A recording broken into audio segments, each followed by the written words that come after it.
We are jumping into chapter 15, and I have to tell you, this one may go long because there is so much in this chapter, and it's one of the crucial chapters of the Bible to understand and to read. And so we start off in chapter 15. We know that Abram just left getting Lot and his family back. He left meeting Melchizedek and communing with him. And we start in verse 1, and I love this because it says, "After these things, the word of the Lord came to Abram in a vision, saying, 'Fear not, Abram, I am your shield, your abundant compensation, and your reward shall be exceedingly great.'" And we ask ourselves, why did God have to say that to him in this moment? And the truth is, he had to say this to him because Abraham had just walked away from a great reward, from a treaty with the king of Sodom saying, "I'll protect you," what have you. And so he needed that reassurance that, yes, I did the right thing. God is my protector. God is my reward. And so God is there to remind him, I'm here for you. And so it moves on, and they're having a conversation now. And, so God's reminding him this, and Abram's a little bit maybe frustrated, maybe concerned, anxious about the promise that God had promised him that he would have a son. And so we see this conversation happening between him and God. And he is reminding God, he said, "God, you promised me that I'd have an heir. Is the heir supposed to come from my servant?" Like, he had this servant that was in his house that was probably a faithful servant, probably like a son or a brother to him. So he's saying, "Yeah, I have this servant. Is that who my heir is going to be?" And he said, "But that's not what you promised." And God said, "No, I will give you an heir." And he's specific. And I love this because God can be specific with us. God was specific, and he said, "No, it will come from your loins. He will be your seed. He will be your child. The promised child is of you." And so I love this because God is like, it's okay for you to ask me questions. It's okay for you to wonder, but trust in my promise. My promise was exact the first time, but I'll remind you again. So then in verse 6 we see, and this is a really important verse because it's actually referenced back to many times. It says, "And Abram believed." The Amplified Version says, "trusted and relied on, remained steadfast to the Lord. And he counted it to him as righteousness, right standing with God." Now, this is really important because we see later on the law comes into play in the Old Testament. They come, they bring the law. The law is what everybody goes by. But this predates, quote unquote, the law. And it says that he believed, and so it was given to him. And so we get this as believers. All we have to do is believe in Christ. As soon as we do that, it's counted to us as righteousness. And that's what this is, what we call, we've talked about before, a type and shadow for the New Testament, that all we have to do is place our trust. Now in the Bible, it references back, it says that Abram believed and it was counted to him righteousness. Several times they reference it in the New Testament. And so it is so important that we put our trust and we believe God at his word, at his promises. Abram had to believe that God said it's going to happen. I may be 90 some years old, Sarah may be old, but God promised it, it's going to happen. And so sometimes we have to root onto that, latch on and say, "Okay, God, I believe you." And believe is beyond by what we can see, but what we know in the character of our Father that we serve. And so it goes on, and God says to him, "I'm going to prove it to you." So at this time, there were customs of covenant. So covenant was a custom of this time. That's not necessarily something that God did, but it was a custom that Abram would have fully understood. And God's like, "Okay, you need a little proof. I'm okay. I'm going to prove it to you. I'm going to make this covenant with you." And so he tells them to go get the heifers and the turtle doves. And what's interesting about this is he says, bring them of 3 years old. 3 years old is considered full grown, and it's actually the cream of the crop. That is the best of your herd because they're at a young age. They're ready to start mating so that you can have offspring, children, that you can have obviously calves and lambs or what have you.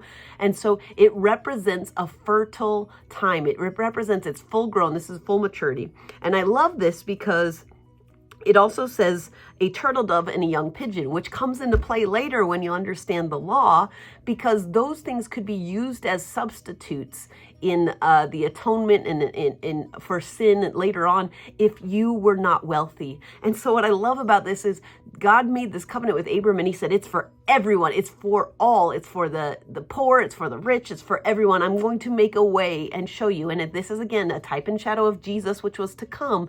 And so Jesus is for everyone. Jesus is for the rich, for the poor, for everything in between. And so I love that because this is a promise for us that Jesus is for us all.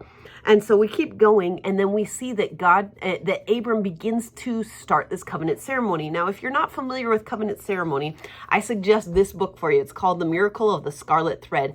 Fantastic book about talking about what happens in covenant ceremonies, what happens in the offerings of the Levitical law. And so if you don't understand a lot of those things, like I don't get it, I don't know what happens, read this book. We read it in Bible college, and I've read it several times and suggested it to people all the time. If you want to learn about those things, check it out. And so we see that Abram gets the covenant ready. He cuts the animals in two. He lays them out. And if you understand the ceremony, that's all part of it. And so he's prepared it, and then he waits.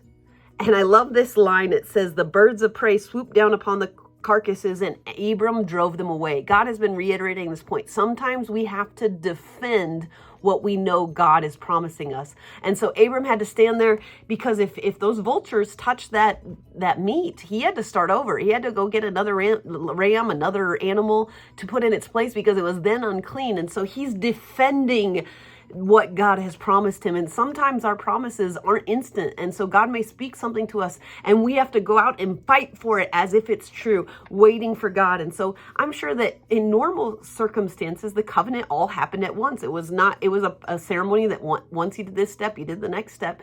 But here he's done the first step, and he's waiting. And I can imagine that felt like the longest day ever, because he's sitting there like, God, you're having this covenant with me, and I have everything prepared, and you're not here yet. And so he's fighting off the vultures. He's fighting for the promise that God gave him. And sometimes we have to do that. So another great nugget in this chapter. Finally, we see that God comes down. He puts Abram to sleep, which is an important part as well, because the thing of a covenant is, if you broke it, the animals that were broken there and their blood that was shed was a representation of what the other party could do to you if you broke the covenant. But we were human, and God knew we were human, and he knew that Abram would screw up and mess up. And so he said, I actually can't do this ceremony with you. I'll do it on your behalf, but I can't do it with you, because if you break it, then I have to do what you did to these animals. I don't want to do that. So I'm going to put you asleep, and I'm going to send someone in his place. And so it says that in verse, let me see here.